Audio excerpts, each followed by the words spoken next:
So in this video, we're going to take a look at a £4.5 million office to residential conversion project over in Brentwood, Essex. Now this deal was presented by John Mackenzie on the hit Sky TV show Property Elevator, shown on Sky Channel 191. Now if you haven't seen the show before, it's a bit like Dragon's Den but for property.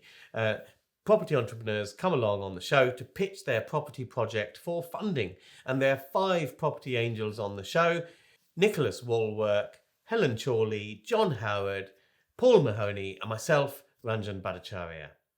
Now the entrepreneur pitches their deal, we all kind of analyse it, and if it's any good, all the angels compete to back the entrepreneur and help them do that deal. Now this is a reaction video because I'm going to show you what went out on Sky Channel 191 on the telly, and then now and then I'm going to freeze the action and then commentate and give you the benefit of my insights and behind the scenes sort of commentary and viewpoints of what actually happened. If you want to see all 25 property investor pitches from Series 3 in the raw, meaning as they went out on Sky TV, you can catch them here on our box set. It's completely free and you can watch them wherever you like. Now, if you're new to this channel, make sure you subscribe and hit the bell icon so you're notified when we upload new videos, which we put out each and every week, all dedicated to help you be more successful with property investing. Also, smash that like button, it helps us out on YouTube. Now let's get on with it. So I'm going to hand over now to the show's presenter, Elizabeth Warburton, who talks to John Mackenzie before he comes in to face us angels. John, welcome to Property Elevator. Thank you for having me. Where have you travelled from today? Perfectly in Essex. Okay, so not too far. No. Is your site located there as well? It is. It's located in Brentwood, Essex, 200 metres from the main train station. Okay, so really convenient, really good transport links. Definitely. Tell us a little bit about the site then. So it's comprising of 3 buildings, 2 ground floor retail units with uppers, and the third building, which is an office block with 3 floors, which has the potential to be converted for residential use. Wow, so quite a big site. Yes, yeah, a lot of development potential. Yeah. Is that something you've got experience in, or is it quite a new project for you? No, it's really new for me. In fact, this would be my first potential development. I am a landlord and have been for 6 years. Okay. But this is my first opportunity to take my portfolio to the next level. Amazing. And then hopefully with some mentorship behind you Definitely. as well as back in. I wouldn't be able to do it without some guidance from the angels. Yeah. So how much are you looking for then as an investment? An estimated figure of 4.5 million. So a big deal. Yeah. Okay. Yeah. Well, good luck. I'll chat to you when you get out. My fingers are crossed for you. Brilliant. Thanks so much. Very, very interesting. It's nice to see the occasional bigger deal being presented on the show. Now, one thing about big deals, I will say, is that you tend to get more property for your money the larger the deal size you go, as a general rule of thumb. It's a bit like, I always say, Coca-Cola. I mean, you can buy Coca-Cola in 3-litre bottles, or you can buy them in those miniature cans that you get on the airlines, but the cost per milliliter is lower in the 3-litre bottles. It's a similar kind of thing with property. So if you're looking at a site like this, which as John was saying is 3 units and some offices and stuff like that, there may be some breakup potential perhaps, but you're definitely getting a lot of square footage for your money because you're taking it all in one bulk. So this should be an interesting one to deep dive on.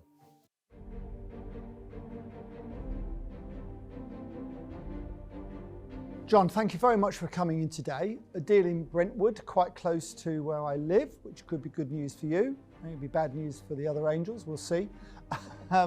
Please tell us about a bit about yourself and a bit about the deal that you brought today, please. My occupation before was in financial markets, so I have experience as an equity trader, also working on market data platforms and data. When March last year came around and COVID struck, I was put on furlough, and I took the time to do some self-education, reevaluate my portfolio, realise the mistakes I made, and look to scale up and take property on full time. This project I identified in Brentwood is 200 metres from the main train line station. It is comprising of 3 buildings, the largest of which is a 2-storey office block, which is currently empty, which has the potential to be converted into residential use. The two neighbouring buildings have ground floor retail spaces which are currently occupied. One's a tanning shop and one is a hairdresser's. And it has 4 one-bedroom apartments sitting above it. Fully rented, it was producing 160,000 per annum. The site itself is unencumbered, and the sellers are motivated to sell in the sense that they are looking to get the cash return and avoid paying inheritance tax. You've got interesting little site here, a bit of a hodgepodge really, because it's got different elements in it. You've got the standard shop and uppers, which is fully rented and is basically a buy-to-let play. But then you've got this vacant office on the side, which using permitted development can be converted into residential use. Now, obviously, from the tidbits that John has let out about the vendor, they're looking to sell this all as one parcel, and therefore there may be a significant price advantage for buying the whole lot as one parcel job lot. Now, the interesting thing about deals like this to bear in mind is that, unlike many development deals, where basically there's no income coming in. If you do a typical property development, you put spade in the ground or whatever, but until you've finished the property or rented out the units or sold them on, there is no income coming through. The interesting thing about deals like this is that, remember, you've got 2 shops, you've got 4 one-bedroom flats, all producing an income. The only vacant element is that 2-story office thing on the side.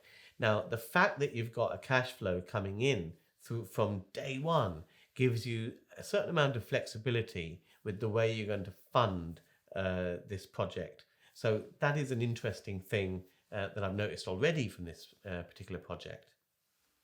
4 different sales values that contribute to 4 different potential GDVs. What's the reality?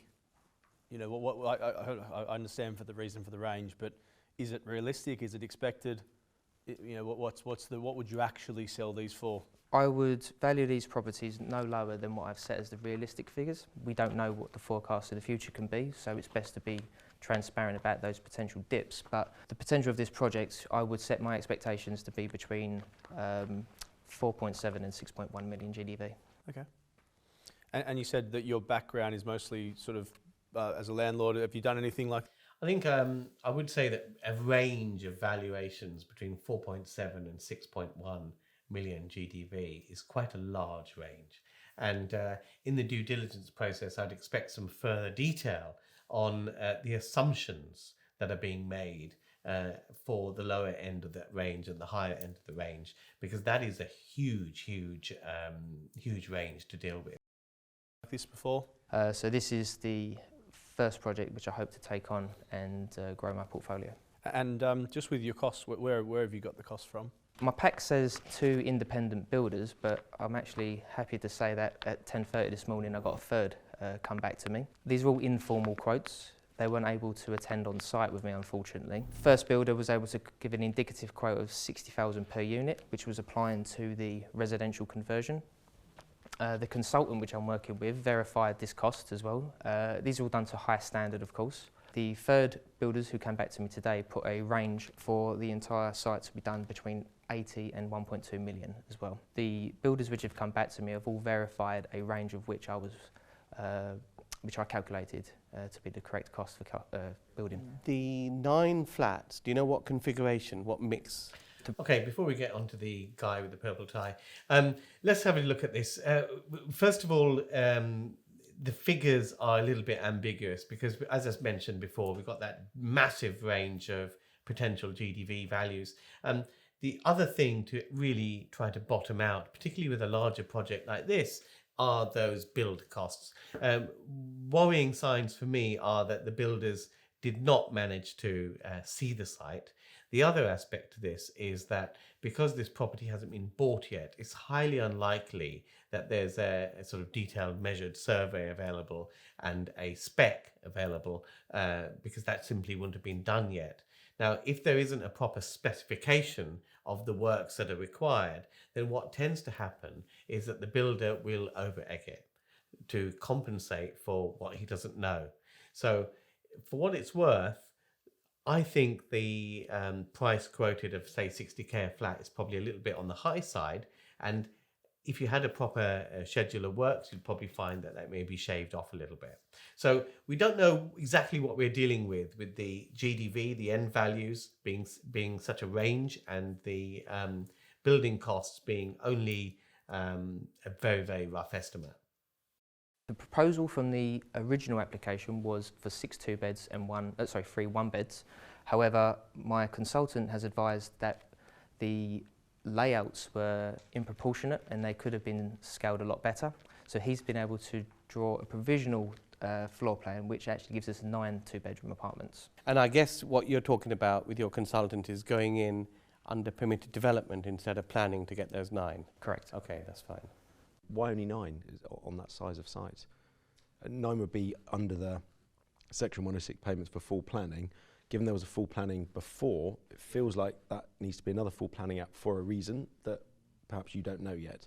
Is it in an Article 4 direction area or anything like that? There's no Article 4 in this particular. Okay, Nicholas has raised a very sound point, and it's probably worth explaining what the hell's going on if you don't quite follow what's going on here. Okay, so what's happened is that someone in the past has put up a planning application, and the interesting number that Nick has picked on is 9 flats. The planning application was for 9 flats. So why is that? It looks as though the space can accommodate far more than 9 flats, so why have they limited it to 9? Well, many local authorities have something called they require contribution to sort of affordable housing, which is basically a tax on developers. And often that kicks in at 9 houses, at more than 9 houses. So if you're building more than 9 houses or flats, then you'd have to pay that affordable contribution, which is known as Section 106. Now, this can, on smaller developments, basically kill the viability. So one thing that many developers do under planning permission is simply to keep their number of units they're developing at under that threshold, so you don't have to make that affordable sites contribution. But under permitted development, you have no such restriction. So what Nicholas is asking here is, well, the folks have put in a planning application. That might have been before PD, permitted development rights, came into being, or it might be, and I see this happen quite a lot, some architects or whatever don't even know about permitted development, so they put in a full planning application instead. So what we're exploring here is, was there any specific reasons why it was done as a planning application rather than as a PD? It doesn't seem to be that there is a good reason, and that means we may be good to go in terms of further optimizing the number of units we get out of this by going for permitted development, which will allow us to get more than 9 flats without the affordable contribution. Hope that makes sense. If you're liking this video, by the way, smash that like button. And if you've got any comments on what we're talking about, do leave them below.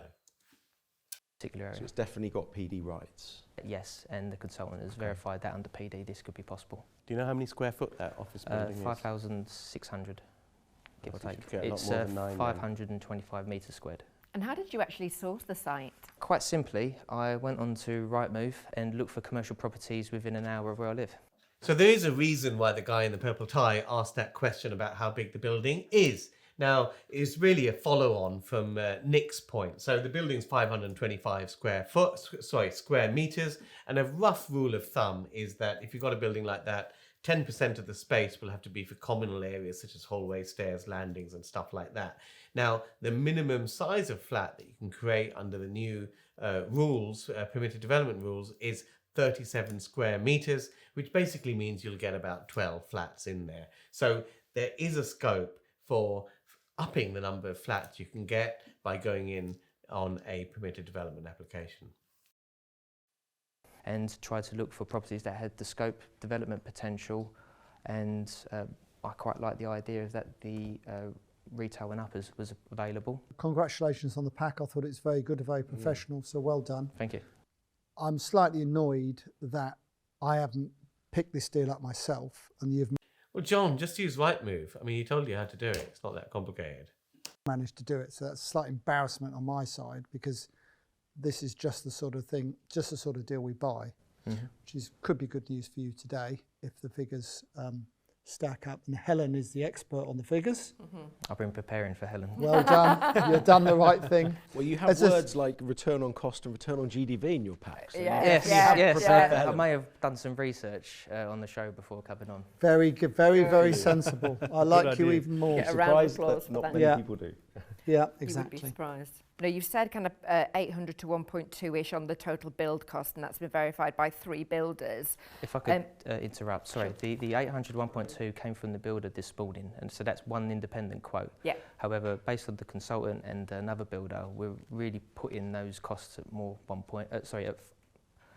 so 960,000 for the units to be built, Yeah. and then factoring contingencies, professional services, utilities, stamp duty, seal charges, etc. on top of that. So the numbers which are in the pack, I would put to you as the correct numbers to use. Yeah, and your contingency, I've never seen a contingency as high as 20%. Normally it's too low, but you've got it in as 20%, and that's more or less the same as the total build cost that you've got. So that sounds... To see how this evolves, but I think as I said earlier, there seems to be more and more fudginess, if you like, in the figures. And on larger projects, it's absolutely essential to have a bit more certainty here. So I mentioned, you know, there's a wide range of GDV. There's also this build cost thing, which is just based on people that haven't actually seen the property. But now there's a contingency of 20%. Now, there's a massive danger of getting your costs wrong. I mean, if you over-egg things and you overdo the costs, then you end up on your figures making so little profit that you won't do the deal.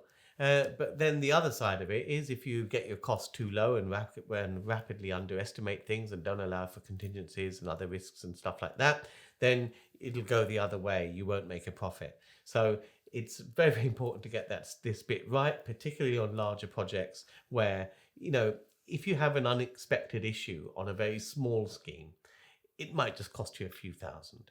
But when you're dealing with a much larger project, an unexpected issue will just be a magnified cost to deal with. Sounds like a big contingency to me, which I don't think I've ever said to any developer ever before in my life. So kind of talk me through that one.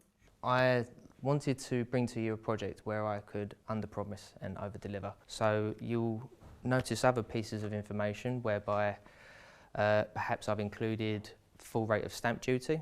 My consultant has advised me that the stamp duty I have in the pack is based on a indicative purchase price of 2.3, but he said that you wouldn't pay that full amount of stamp duty because of the mixed use element of the site, as well as the seal charge I've done at a 2/3 of the square. Okay, he's absolutely right, and he shouldn't have done it at the full rate of stamp duty. What he's talking about there is something called multiple dwellings relief. So when you buy commercial property or residential property actually, and you buy multiple dwellings in the same setup, then basically you don't get charged stamp duty on the total value of the price. It becomes a lot cheaper. Now, I'm not going to explain how MDR, multiple dwellings relief, works in this video. I have done one on this, and I'll leave a link up there and you can watch that later. Footage from the office building, because we're not going to be adding square footage, we're going to be using existing elevation under permitted development rights. I have actually withheld from putting forward an offer before coming to you guys, because I felt as if I could pitch to you the project so you understood what potentially you'd be getting involved with, you could best advise on negotiations. So you've got 20% for contingencies, which is far too much, so that means 10% is plenty.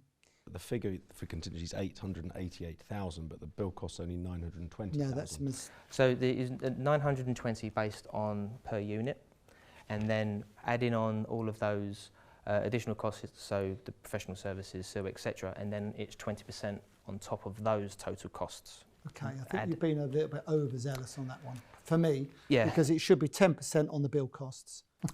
I agree. You don't really add a 20% contingency on the professional services fees, you know, the QSs and the architects and all of that. They're usually a percentage of the bill costs and that kind of thing, so there's no need to do that. I wanted to put forward to you a project which showed a sufficient margin with the opportunity to scale. I understand that, John. I do like John's attitude, though, of not wanting to over-egg things. But the danger of that attitude is that you get to a point where you factor in so many costs that the price that you want to offer for the property is not enough at the end of the day. And that's the thing with these sort of projects. Often someone else will win out by putting in an offer for that property because they have a more accurate grasp of their costs. Now, it's not easy to get an accurate grasp on how to actually evaluate one of these deals and get a grasp on what the accurate costs are. That's why it's best to be fully trained in commercial to residential conversions. You may well know that we run some training. I'll leave a link to it below, and also some taster sessions that you can attend, some 90-minute masterclasses to get you started. But you could have sort of got this deal, what I call deal fit. You could have just sharpened up a little bit on a number of these figures and so on. I personally don't, I know Helen does, but I don't like 3 different prices and all this business. I want to know what you can sell the damn things for in a market. I want them sold within, I ask any agent that when they go on the market, they need to be sold within 28 days. There you go. I mean, I actually agree with the guy in the blue tie. And then you get a serious price from the agent, a valuation from the agent, what they can sell them for. The GDV on the whole scheme is what? Realistic, we've got a 5.7. However, I'm expecting it to be 6.1. Christ, there's a hell of a difference. Yes, again, it's about setting a expectation whereby I can give you a project which will produce money based on a realistic GDV, but knowing that there is potential to go further and produce more profit. I don't need all that. What I need is a figure from you now, please, of what you think what the GDV is going to be, bearing in mind 28 days to sell a flat when it goes on the market. So what do you think that figure will be? 6.1. 6.1. And on that basis, what's the net profit after all costs? Gross profit set to just under 1.5 million. You'll have to forgive me for not knowing the net profit on that. Have you given any consideration to the VAT treatment? Because I can see in here one of the tenants in the offices were paying a rent of 36k plus VAT, which means the building is elected for VAT. So you'd either have to bring it out of VAT at the time of purchase, which may be difficult if it's elected for VAT as a whole unit, including the shops at the front. Yeah, VAT on top. Good So in point. other words, there's an issue of basically adding VAT to the purchase price potentially, although you will be able to claim it back several months later, but that's a little bit of a cash flow hit that has to be taken into account. It is not something that I've taken into consideration. That's understandable, John. It's understandable. Ranjan, you make a really, really good point there. I try to now and then. You do. Well, I do make a good point now and then. I mean, I think, where there's VAT involved, I thoroughly recommend, VAT is a really complicated area and there are no generic answers to all of this. And when we look at a property where it's elected for VAT, we normally get the specialist advice of a VAT consultant to give advice specific to that property. So much depends on when it was elected for VAT, what works have been carried out in the interim, whether it's partially elected or fully elected. There's so many different considerations that it's impossible to give generic advice on this, but my recommendation is to get specific advice on the property that you're buying. Now, the issue here is that if it's bought as a going concern, then and going concern means that all the units are let out and they're all occupied by VAT-paying tenants on their rent, then it's possible to buy it, go through a process to buy it without paying VAT. But if a big chunk of the building has been unoccupied for a certain amount of time, that may not be possible, which means that you'd have to pay VAT on the purchase price. You'd be able to claim it back. You'll have to buy it through a VAT registered entity, but that's a cash flow hit. You've got to take that into account in all your calculations. You do, well, regularly. Just for folks out really there important. watching, I mean, you can get VAT bridging, Yeah. but it's another cost that needs to be factored And it's in. expensive. Yeah, it is. And on this one, wouldn't it be worth just buying the office side in another SPV, de-electing that for VAT on purchase, and they're just paying the VAT because it's owed on the commercial? Yeah, but you still need to get permission off the vendor. And if the vendor can't sign the document, whatever it is that allows you to do so, on a deal like this, you know, it's a lot of money to find extra. Assume the worst. And it's either cash or you're borrowing it at 20% or something crazy for 3 months. So either way, it's not clever. In fairness to John, though, he's got it in there as a 20% contingency. Yeah. Yeah. Yeah, but it's not the right contingency, is it? But Nick's point is bang on the money there, and this is what I would try to do, is on purchase, just split the purchase, basically. So you say to the vendor, look, we're going to buy the whole thing. But if you think about it, the shops with the 4 flats is a completely different animal, completely different beast to the office on the side. So why not, at the time of purchase, just buy them in 2 different entities? So one, the bits that are let out, those will be bought as a going concern, and you wouldn't have to pay any VAT at all on the purchase price of those 2 shops with the 4 flats above. The VAT issue would only apply to the empty office, which is bought in a separate company, and you can de-elect that on purchase. So these are strategies that you would come up with once you know the full facts of what you're dealing with. You would, with such a large deal, you'd typically go through a structuring phase to structure the purchase in a way that's mutually advantageous to both the vendor and the seller. You don't normally have this phase in smaller projects, say under £1 million, but on larger projects, you will be looking at having a conversation with the seller to structure the purchase in a way that's mutually advantageous to both parties, because there will be tax considerations in there. So long-term contingent, this is 3 months. So it's not, listen, John, if we work together, I can get round that for you. I mean, the good news for you is that your contingency, we've been talking percentages, but the actual figure is almost the same as the build cost. So you've done a presumably 20% contingency on what, the GDV or the total GDC, the total costs? What's that percentage of? The 20% has been based on cost. The good news is that that's far too high. Yeah. So that makes the deal even better. Like I said, I've never seen that ever before, which is a good thing. That comes from experience in the smaller units that I work with. Maybe I've applied that to this and not took into consideration. I think the difference is on something like this, John, you'll be working with a decent sized builder. I always think you should work with a builder who's got 4 times the turnover a year that you're asking them work to do, if you get my meaning. So if this is £1 million to do, you're looking for a builder who's got a 4 million turnover, in my view. That way, you know they're big enough to cope with it. If there's a problem and they get the price wrong, they've still got enough cash flow and money to suffer it if they get it wrong, if they get the fixed price wrong. And really you need to, you know, the first thing is do a schedule of works. The office is great, I get that. It's the plan for the existing retail bit. Now you mentioned that you've had some advice about extending it and converting that extended part into residential. You can't do that under PD. The PD is for commercial to residential conversion, meaning converting existing space to residential, not creating new space and converting it to residential. So what you will be able to do with the retail and uppers is confined to that existing building envelope. You can extend it and make bigger shops under PD, but you can't subsequently convert them to residential. When you say extending, are you referring to only the retail space coming back? Planning to extend the building envelope in that building and then convert some of that to residential. The first and second floor will be residential, yes. The first and second floor is already residential. It's rented And you'll out be to the increasing the footprint there to accommodate for additional 2 flats per level. So if you're increasing the footprint, then that's a full planning application as opposed to PD. Which we're prepared to do. Okay. 920,000 to convert. So what we're getting there is what you can and can't do under PD. Permitted development. Permitted development, the reason why this is important is that permitted development is a light touch planning regime where there's a lot more certainty for the developer. If you know the rules, if you know the checklist of stuff you can do under PD, then you'll get your permission in 56 days and you're good to go.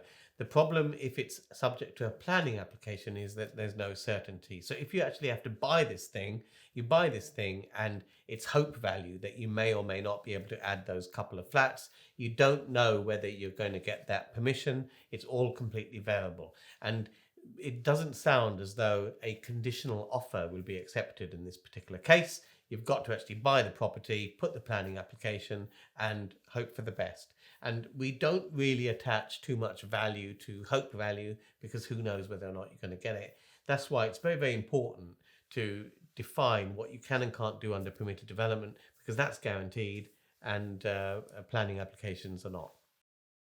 5,600 square foot of office is probably about right for that.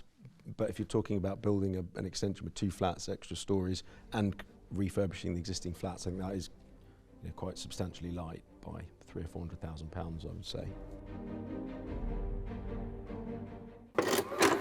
We'll get back to the video in just a moment, but what I wanted to really tell you about was what is the most exciting opportunity in property right now, and that is repurposing defunct commercial buildings to residential use. Now, most people don't really know where to start, what to look for, and how to exploit these opportunities, and that's why I've prepared 90 minutes of free training for you to get you started on this wonderful journey. You can register for this free training at property-workshop.com.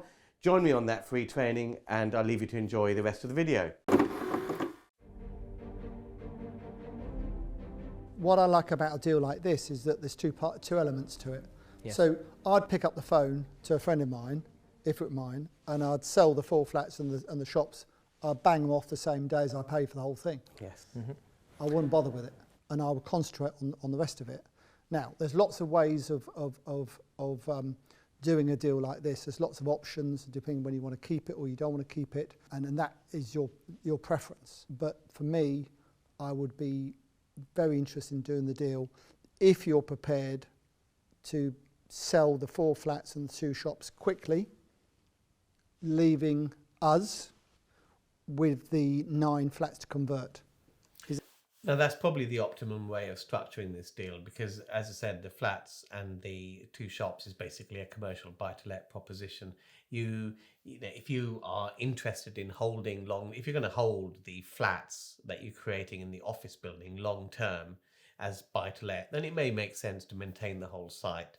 But if your intention is to sell those flats on separately, which is what he's said, then there's no strategic reason why you really want to keep that those retail premises and the flats above. So I think what I do is exactly the same as John. Benefit from the fact that you're buying the whole thing as a job lot and then offload the retail shops and the 4 flats, maybe at an auction or something, so you're guaranteed a sale relatively quickly.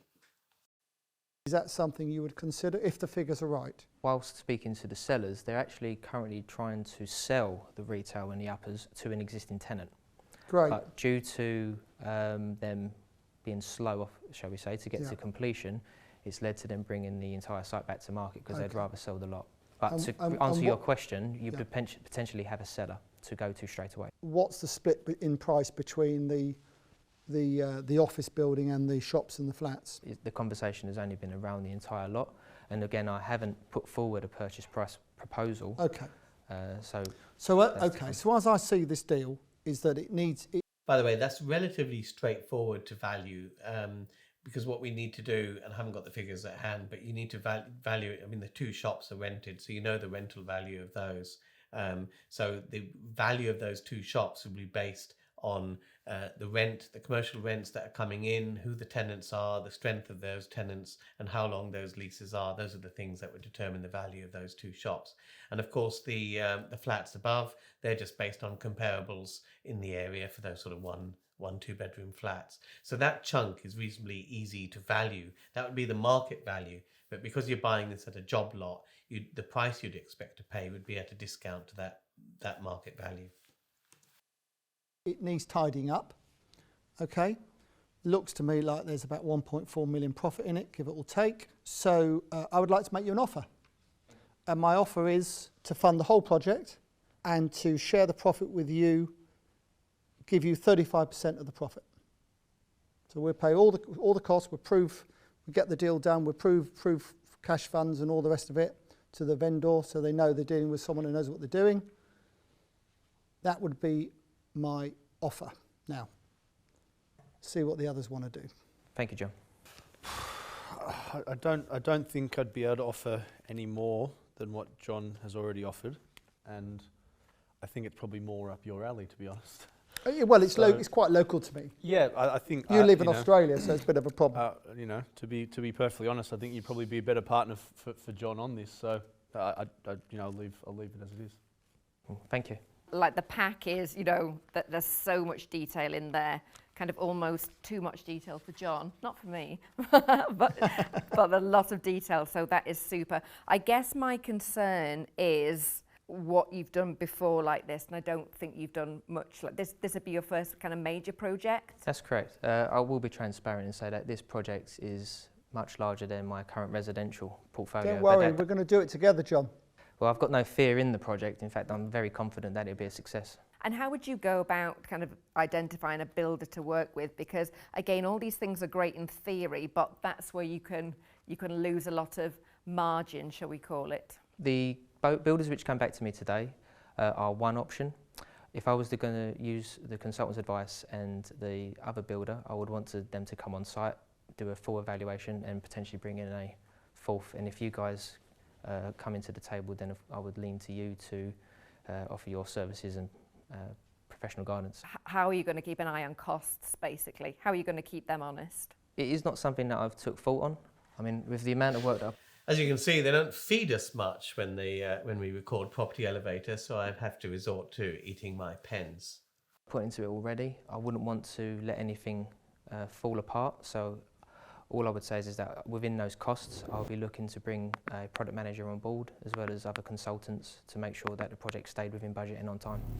And you'd be working on this full time? Well, ideally, I'd like to look for more projects and other developments so that I can bring you guys more deals. Nicholas, are you gonna get off the pot or what? If Helen's made Get off the pot. He has a way with words, doesn't he? the decision or not yet? She's still thinking. It's a woman's prerogative. I'm indecisive because I do like it. I mean, it's the perfect bricks and mortar building. The concern I have for me is the parking, because I'd like to add more value than potentially they already have. But I think parking is going to restrain anything more there, and I feel that your build costs are going to go up quite a lot. Yeah, there are some creative ways to enhance the space, but it won't come cheaply. I think because it's in Brentwood, it's a little bit far for me. You get a nosebleed. Yeah, I think for those reasons, it's a bit marginal for what I'd like to do on this kind of scale of PD site. So I won't be investing today, but thank you. It's a great site, and I think you'll do well with it. Well, thank you. It's not that far from me either. It's outside the M25 and you just by 2 It's miles. Oh, he's trying to put me off, isn't he? And you don't do anything outside the M25, Way Ranjan. out You know wide. you don't. I do. You know you I do. He's just trying to put me off. And you off. don't. And It's also, about time you did there, isn't it, Ranjan? and also, there's not enough commercial in it for you. Commercial to residential, commercial to residential, commercial to residential. Well, That's what's all this you office talk building? about. Well, yeah, fair enough. I was meaning shops, really. You're more of a shop man, aren't you, really? I think the idea of jettisoning the front part is a good idea. Was that my idea? Simultaneously thought. Very good. Yes, simultaneously thought. I genuinely would have thought of that as well. I mean, I did think of it as well, but he said it first. Very good. I'm just thinking that with the square footage you've got, I think you can get a little bit more out of it. Because the minimum space is 37. And looking at the way it's configured, I think you can optimize it and get a little bit more out of it. I'm not so worried about the parking either, because I think with the proximity to the station, you should manage to do without. It'll have the right PTAL scores and all of that. It's the council's decision, though, isn't it? Well, it's down to It's you a two. gamble. You two's decision. Make Well, you make can some do decisions. 106 agreements and all of that, and just say that no one can have a car parking space, basically, which is not so bad if you're doing one-bedroom flats. Much as I would love to take council's words on pre-app as gospel, having just been caught out by something similar, then I have a little reticence on that. To be honest, I don't think I could offer anything better. We're not talking about pre-app here. Something's gone off the point. I can't exactly remember what was said. But we're not talking about a pre-app. We're talking about permitted development. And what you can do is there is a requirement under Class MA when you convert offices to residential use to demonstrate that there's parking provision for the flats that you create. But there is a get out of jail card if you're very, very close to public transport. So in this case, it's 200 metres from the Brentwood station. So that is a get out of jail card, which means you would not necessarily have to provide one car parking space for each property you create. Better than John, and I think on this particular deal, I think he's probably a better partner than I would be. but I love what you've done. I love the numbers. I love your ambition for your first project. And yeah, I totally wish you well on this. I like it. I'm just wondering what to offer you, really. That's obvious. Offer better than John did. No, I think John has offered at the right level. So all I'd be prepared to do is match it. But we'd be looking at jettisoning the front part and sticking with the office building and optimising the layout a little bit. That would obviously decrease the potential return on profit by not adding those additional 4 two-bedroom apartments. There's a lot of extra building effort in messing around with buildings like that at the back than there is in just converting that existing office space into. This is a very important point. You know, when you do an internal conversion of an office, it's relatively simple because you're dealing with internal reconfiguration. When you start messing around with flats above shops and stuff like that, you're dealing with old buildings. Building costs increase dramatically, and whether or not you would actually get the same margin uplift for the time and effort of doing it is anyone's guess, quite frankly. Well, it's not anyone's guess. You just wouldn't get it. The flats. It's very, very simple, that. So, John, you've got 2 offers by the sound of things, is that correct? Yeah. Yeah. Both at the same level, both giving you a share of 35% of the net profit after all costs. If I can just say, I'm flexible. If we can demonstrate that it's better to do your original idea on the shops and with the flats above, that's fine if it is. But I think potentially, if there's a buyer for that anyway, you might find that actually by investing less money, we'll make a bigger rate of return. And I think that's the balance that we can decide between us if we're partners. I understand. So it's entirely up to you. You've got about a minute in which to decide what you'd like to do. Or have you already made your mind up? My gut says I'd like to accept your offer, John. And as much as I would like to work with you, Ranjan, I would like to still see the potential opportunity to maximise the project. And if John is prepared to explore that, then I would like to accept your offer, John. Fantastic. Congratulations. Thank you. Well, Thank John, you. as well. Thank you very much. So, judging by your celebration as you came out, it looks like you got a deal. Yep, that's right. Amazing. Congratulations. Now, on reflection there, I'm just seeing this for the first time as it went out. I made an offer on that deal and I offered at the same terms that John did. The problem, I think, on reflection was I didn't make it clear what my non-price benefits are of going with me. I just said, you know, here's my offer and it's the same as John. I should have made it quite clear what the non-price benefits would have been of going with my kind of offer. And this is the thing with Property Elevator, because it's pitching, but it's two-way pitching. So the entrepreneur pitches their deal to the angels. And if there is more than one angel looking to back the entrepreneur, then it goes into pitch in reverse. In other words, we're all competing and pitching to the entrepreneur to say, well, okay, go with us. And in that case, I don't think I handled that pitch very, very well, in that I just matched his offer on price, but I didn't give the other benefits of going with an offer for me. So better luck next time. I hope you enjoyed that video. If you liked it and all of that, make sure you smash that like button. Tell me what you think about the pitch and the deal in the comments below. We're now just going to go over to the post-pitch discussion section of the show. I think that deal is better than he has demonstrated. Well, he's put 800, almost 900,000 in as contingency. Crazy. Contingency is about 200,000. And the reason I think that is that these types of deals, nearly always you can pay a third of the end value, somewhere just under a third of the end value. And you look at the end value, he's talking 6.1, 6.2 million.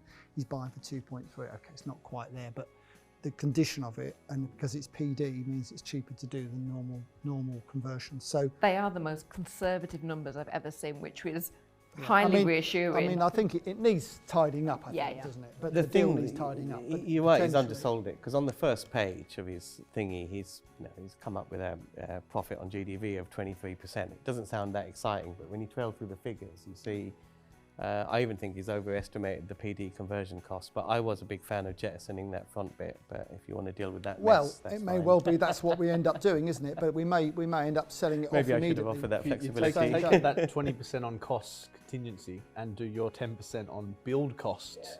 There's an extra 750 grand in it. So big difference. Yeah. It just needs sorting out, but I like him. He's got lots of, he's young, ambitious, intelligent. Yeah. Came with the figures. Too many done for his my research. Too many for my liking. Not enough for you probably. But I just felt that and it's the sort of thing we buy a lot of, and that's the other thing. We're comfortable with it. Yeah. We understand it, as you do, Ranjan, and that's why we both bid, probably, wasn't it? And the units weren't small enough for Nicholas. No, no, they weren't. Not enough of them. It was too far away. So on reflection, if you actually look at these sort of deals, there's another variable that you got to consider, which is return on time and return on effort. I think this may be a split up type of project, quite frankly, because John's perfectly right, of course. You're looking at paying a third of the NGDV for this particular property. So if you then jettison the shop and uppers, which is a different animal, get the PD on the office building and then sell that office building with PD ready to go. You haven't got to do any building works, haven't got to do anything at all, and you're probably in and out in 3 or 4 months, and probably nearly doubling your money without having to go through the extra element of building it out. So that could have been a very, very simple deal if you had looked at it in a slightly different way.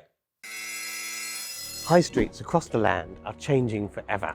Basically, there's an oversupply of retail premises. Shops are closing down, more are going to close down in the future. The government know this, and that's why they're introducing a light touch planning system which allows small developers to easily repurpose these buildings to residential use under a light touch planning regime called permitted development. Now, this is going to be the biggest revolution and the biggest change and the biggest opportunity for property investors that I've ever seen. And this is all coming into effect on 1st of August. So you need to know what's happening and what properties to look for to take advantage of these opportunities so that you can get in there and take that first mover advantage. I've got a 90-minute free masterclass to get you ready for August the 1st.